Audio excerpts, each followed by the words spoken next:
نحمدہ ونصلی ونسلم علی رسولہ الکریم اما بعد اعوذ باللہ من الشیطان الرجیم بسم اللہ الرحمن الرحیم وذروا ظاہر الاسم وباطنہ صدق اللہ العظیم اللہم صلی علی سیدنا و مولانا محمد معدن الجود والکرم وآلہ وصحبہ وبارک وسلم۔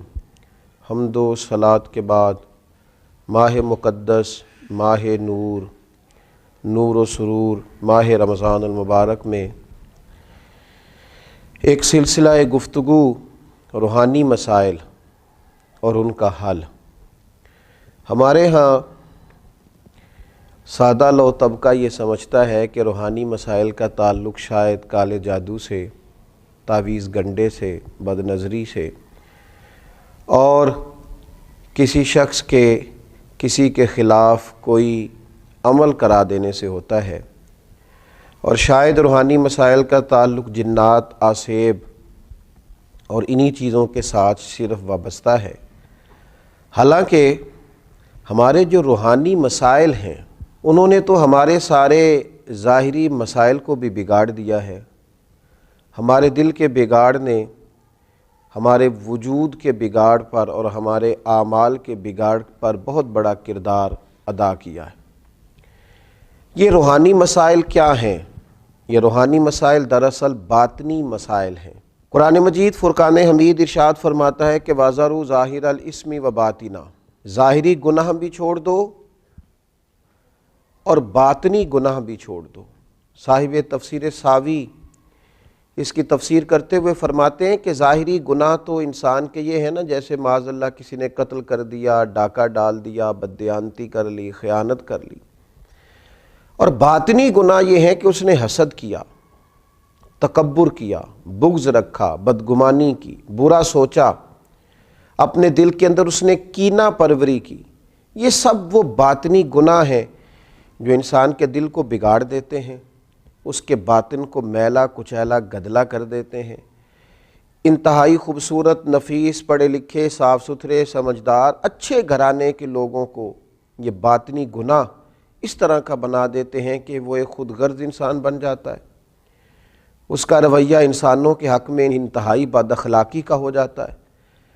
یہ جو باطنی گناہ ہیں، یہ جو باطن کے میل کچیل ہیں، حضرت سیدنا امام غزالی رحمۃ اللہ علیہ فرمایا کرتے تھے ظاہری اعمال کا باطنی اوصاف کے ساتھ خاص تعلق ہے۔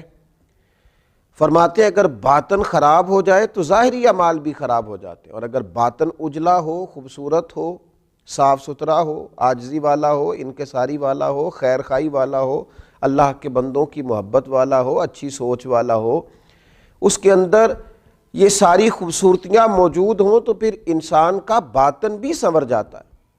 ہمارے دلوں کے اندر بعض ایسی چیزیں ہوتی ہیں جو ہمارے لیے انتہائی خطرناک ہوتی ہیں۔ حسد کا سادہ معنی جو ہمارے ہاں کیا جاتا ہے وہ جلنا ہے۔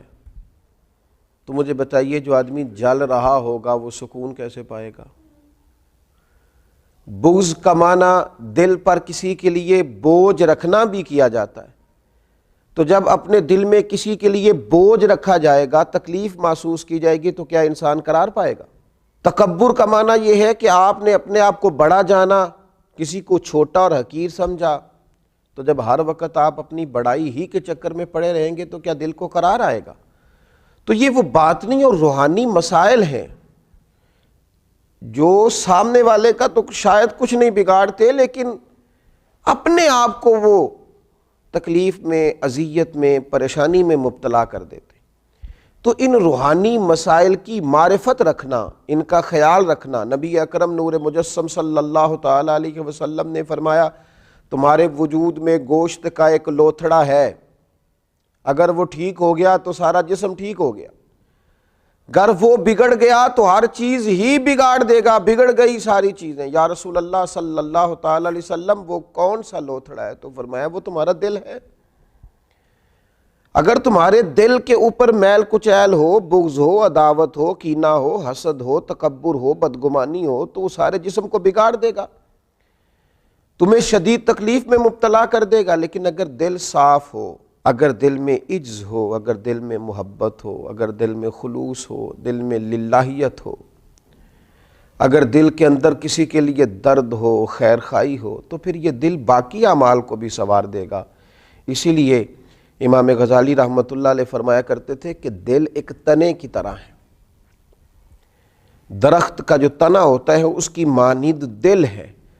اگر تمہارا دل صاف ہے تو پھر جو اوپر شاخیں لگیں گی تنے کے وہ بھی خوبصورت لگیں گی، پھول لگیں گے، پھل لگیں گے، توانائی ہوگی۔ لیکن اگر دل ہی بگڑ گیا ہے، پاک ہوویں تے پاک ہی ملدا ہی تے بنا پاکوں پاک نہیں ملدا، سارے جسم دے دھون دے نالوں اکو تولا ہے ٹکڑا دل دا۔ اور اقبال کہنے لگے دل بیدار پیدا کر، کہ دل خوابیدہ ہے جب تک، نہ تیری ضرب ہے کاری نہ میری ضرب ہے کاری۔ دل اگر صاف ہو، یہ جو باطنی ہمارے مسائل ہیں، یہ جو روحانی مسائل ہیں، جب تک ان کا ادراک نہیں ہوتا، اعلیٰ حضرت فاضل بریلوی رحمۃ اللہ علیہ فتاوی رضویہ شریف میں ارشاد فرماتے ہیں کہ جو مسائل ہیں نا علم قلب کے، دل کے جو مسائل ہیں، فرماتے ہیں یہ بھی فرض ہے ان کا سیکھنا بھی۔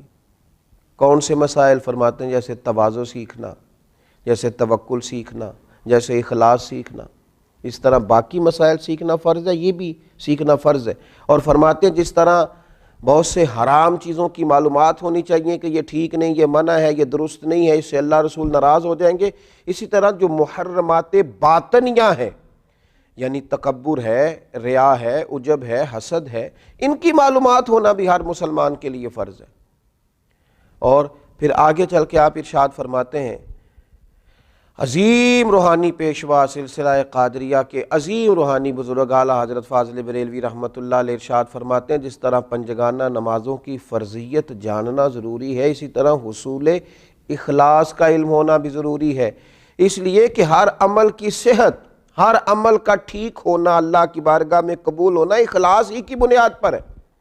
اگر اخلاص کی معلومات ہی نہ ہوں گی تو یہ وہ روحانی مسئلہ ہے، یہ وہ روحانی مسئلہ ہے جو تمام اعمال کو ضائع کر دے گا، اکارت ہو جائے گی کی ہوئی ہر ایک نیکی۔ پھر آپ ارشاد فرماتے ہیں جس طرح حلال و حرام کا علم ہونا ضروری ہے، اسی طرح ریاکاری کا پتہ ہونا بھی ضروری ہے۔ فرماتے ہیں بڑے بڑے عابد ہیں، بڑی بڑی بہترین عبادت ہے، پر اپنے دکھاوے کی وجہ سے، ریاکاری کی وجہ سے اس عبادت کو ضائع کر لیتے ہیں۔ اعلیٰ حضرت فاضل بریلوی رحمۃ اللہ علیہ فرماتے ہیں جس طرح ظاہری اعمال، ان کے فرائض، سنن، واجبات کا جاننا ضروری ہے، اسی طرح انسان کے لیے خود بینی اور حسد کے مسائل کا جاننا بھی ضروری ہے، اس لیے کہ حسد تو اعمال کو کھا جاتا ہے جس طرح لکڑیاں کھا جاتی ہیں۔ یہ جو روحانی مسائل ہیں، یہ جو اندر پنپ رہے ہوتے ہیں، اور امام غزالی رحمۃ اللہ علیہ فرماتے ہیں اس میں تخصیص نہیں کہ یہ تکبر، حسد، بغض، عداوت صرف جہلاء میں ہوتا ہے، کہتے ہیں یہ پڑھے لکھے لوگوں میں بھی ہوتا ہے۔ اس میں تخصیص نہیں کہ یہ صرف غریبوں میں ہوتا ہے، یہ امیروں میں بھی ہوتا ہے، یہ صرف نادانوں میں نہیں ہوتا، سمجھدار لوگوں میں بھی ہوتا ہے۔ ان اعمال کا جاننا، ان کا حساب کرنا، یہ بڑا روحانی موسم ہے رمضان المبارک کا۔ اس مقدس موسم کے اندر جہاں ہم اپنے ظاہری اعمال پر توجہ دیں گے، جس طرح ہم اپنے نماز کو ٹھیک کریں گے، وضو کو ٹھیک کریں گے، جس طرح زکوٰۃ ادا کی جائے گی، اسی طرح روزہ ایک باطنی عمل ہے جو اللہ اور بندے کے درمیان راز ہے۔ تو روزے کے باطنی عمل کے ساتھ ساتھ ہم اپنے باقی اعمال پر بھی توجہ کریں کہ ہمارا دل کہیں حسد کا شکار تو نہیں، بغض کا شکار تو نہیں، عداوت کا شکار تو نہیں، بدگمانی کا شکار تو نہیں، عجب کا شکار تو نہیں۔ اگر دل کے اندر یہ ساری بیماریاں ہوں گی تو یاد رکھیے گا سارے اعمال کے باوجود، ساری نیکیوں کے باوجود انسان نہ قرار پا سکے گا، نہ وہ نیکیاں اللہ کے حضور قبول ہوں گی، نہ اسے کوئی فائدہ ہوگا۔ اپنے ان روحانی مسائل کے حل کے لیے سب سے پہلے کوشش کی جائے، اپنے باطن سے ان قدورتوں کو، ان بیماریوں کو، ان چیزوں کو سب سے پہلے نکالا جائے۔ اگر دل صاف ہو جائے، دل پاک ہو جائے، دل طہارت والا ہو جائے، دل عاجزی والا ہو جائے، دل درگزر والا ہو جائے، دل خلوص والا ہو جائے، للہیت والا ہو جائے، دل اللہ کی محبت والا ہو جائے، رسول اللہ کی غلامی والا ہو جائے، تو پھر دل دریا سمندروں ڈونگے کون دلاں دیاں جانے، 14 طبق ساڈے دلے دے اندر، اسی تمبو وانگوں تانے، اور پھر تو کیفیت یہ ہو جاتی ہے کہ ہم نے دل میں سجا رکھی ہے تصویر یار. جب یہ ساری بیماریاں نکل گئیں اب ہم نے دل میں سجا رکھی ہے تصویر یار. بس ذرا گردن جھکائی دیکھ لی. اللہ تعالی ہمیں ان روحانی مسائل سے نجات عطا کرے اور ان بیماریوں سے شفا عطا کرے. آخر دعوانا الحمدللہ رب